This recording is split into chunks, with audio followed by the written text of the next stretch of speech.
Hello, I'm Luke. I work as an artist based in Bristol, UK. Studio here at Paintworks, and Ceri has asked me to answer a number of her questions for her blog, so I will try and do that. I've been making artwork for about 25 years now.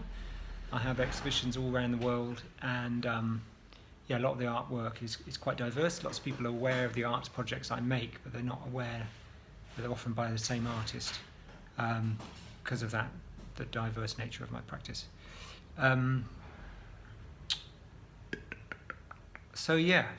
She's sent me a number of questions to be answered. So we've got, what systems, rituals, processes do you use to help you get into a creative zone? Well, I've learned over time that I try to work sort of 9 to 5, basically, almost like a day job, and I've learned how to be able to just switch it on or problem solve. I'm able to sort of generate 10 ideas around a particular brief quite quickly. I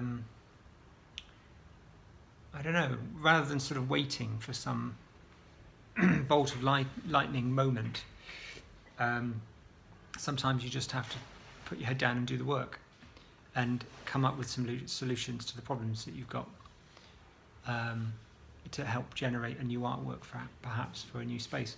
But sometimes, the artworks don't necessarily arrive straight away, and you can kind of park it and come back to it the following day, or something might slip into your mind just as you're falling to sleep.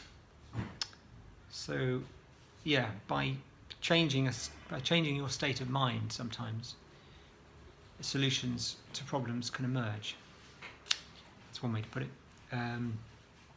So at the moment, I'm generating an idea for Blackpool Tower Ballroom. It took me about a week, really, and I generated lots of different ideas, but none of them were really worth pursuing. You get to the point where you think, well, this is okay, but what's the consequences of making this particular artwork in this place? Is it worth doing? Is it worth me spending 6 months of my life delivering that artwork? Or is it not? So anyway, lots of rituals, writing down questions and answers and diagrams and drawings, and coming up with solutions to artwork briefs. What recurring questions do you return to in your work? There are loads of questions, aren't there, really?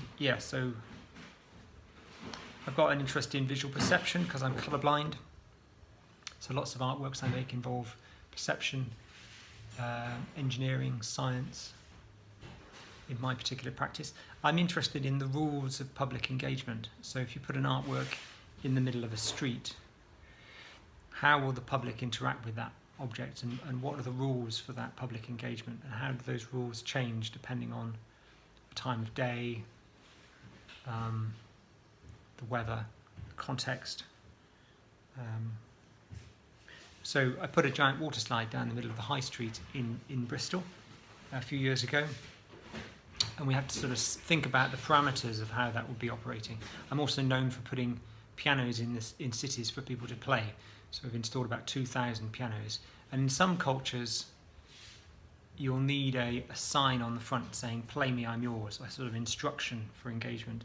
In other cultures, you don't necessarily need that.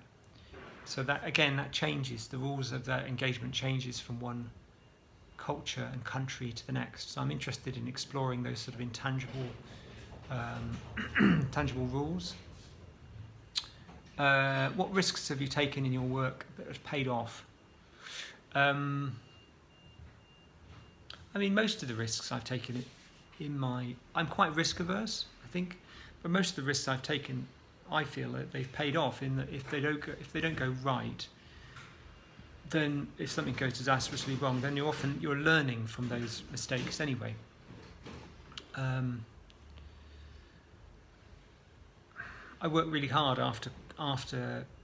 whilst I was at college, but also after college, to get my practice up and running before the responsibilities of children and mortgages and adult stuff sort of came to kind of throttle me a little bit. So for me, that was a bit of a risk. I worked, I sort of lived in a sort of state of semi-poverty for a few years in order to get my practice up and running. And it worked. After about three years, I was nominated for a Nesta Fellowship, and that gave me security of income and helped catapult my career. Oh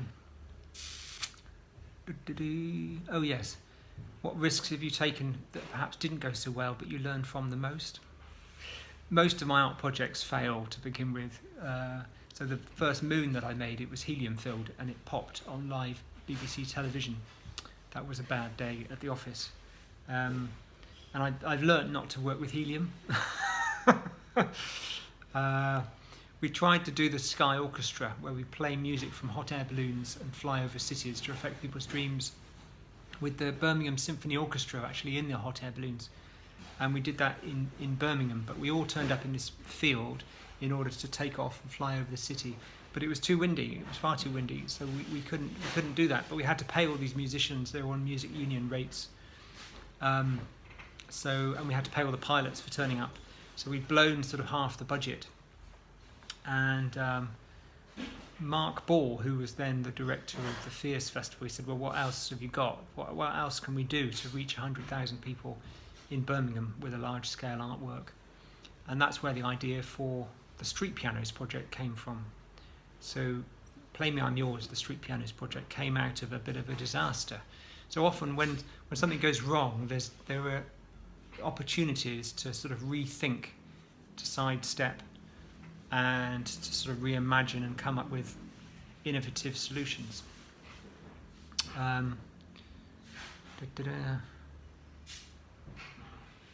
What's your top favourite staging of your work so far and why? Oh, I don't know. I've had an extraordinary time so far. The Sky Orchestra flew over Sydney for the Sydney Festival, and that was quite a moment. 7 hot air balloons all taking off with speakers attached. It was a very beautiful moment. I've had exhibitions all around the world. I've been a very lucky boy.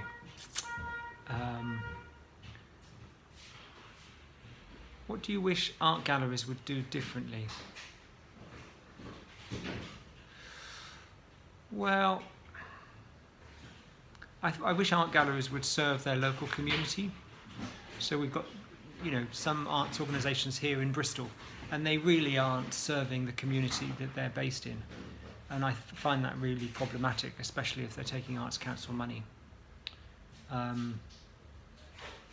want arts galleries to be welcoming and to be at the centre of a community, rather than to sort of fit a brief for a very specific niche to make themselves look good to other art galleries in other cities. Tell us about a time when you felt stuck and what you did to help yourself get out of it. If I get stuck, I generally work my way out of a problem. And yes, coming up with innovative solutions, really. So yeah, with the Museum of the Moon, the first version popped. We made an air-filled one, and we're able to adapt that, and now the design is sorted. I mean, artists, every object around you, this camera, for instance, will have had thousands of hours of testing and prototyping and all that sort of stuff. And artists don't have that luxury.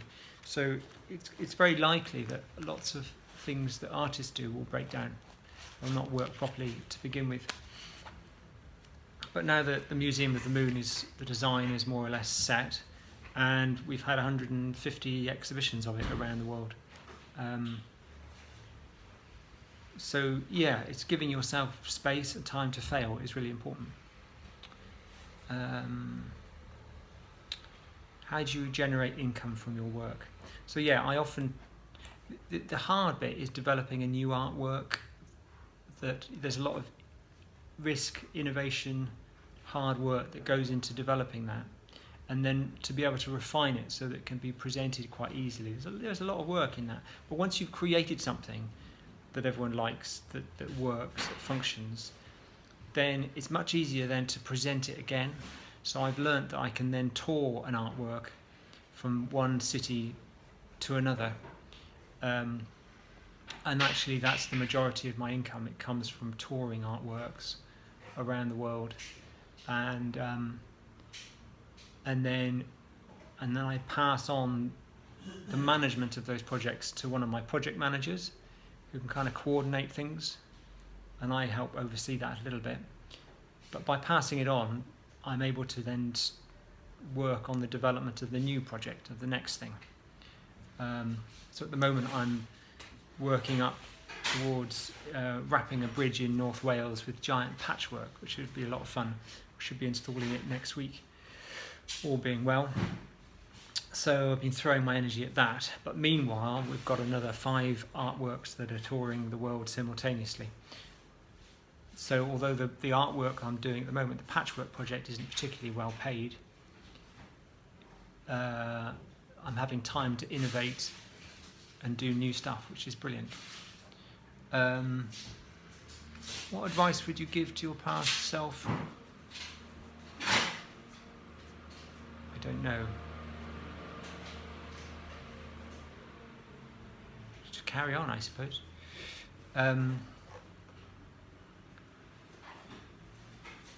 What do you care about? At the moment I care about, I'm thinking about climate change rather a lot, like everyone else. And if there's any way I can generate artworks that can help with that problem, either through the communication of science or solutions, or through some sort of practical solution. Can we create an artistic project that has some practical, real-world application that will be of value to fight climate change? That is a question, isn't it?